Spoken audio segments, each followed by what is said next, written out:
Pour sa part, l'ambassadeur de la Fédération de Russie au Gabon était au ministère de la Forêt.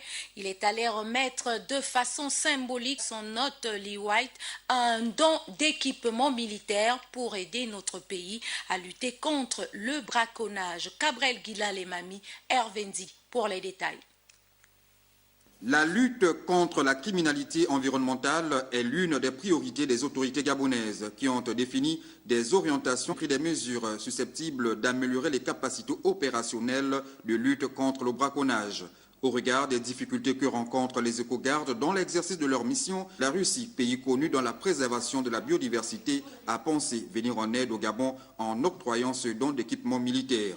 Pendant tous ces 6 ans de mon séjour à votre pays, j'étais témoin des efforts des écogardes pour protéger la nature. J'ai beaucoup apprécié ce que le Gabon fait dans ce domaine. C'est donc un premier pas de collaboration étroite entre le Gabon et la Russie qui vient ici renforcer la coopération entre les deux pays en matière de préservation de la biodiversité. Le fait que la République fédérale de la Russie nous apporte un don en matériel militaire, y compris des armes qu'on va utiliser pour lutter contre les braconniers, pour lutter contre les bandes de criminels organisés, pour lutter contre même les groupes de terroristes qui viennent au Gabon pour voler de l'ivoire, de l'or et de nos ressources naturelles.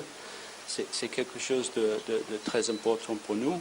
Ce geste intervient quelques jours après le premier sommet Russie-Afrique. Le Gabon, qui compte 12% de la forêt africaine, est le premier pays d'Afrique subsaharienne à bénéficier d'un appui de la Fédération de Russie.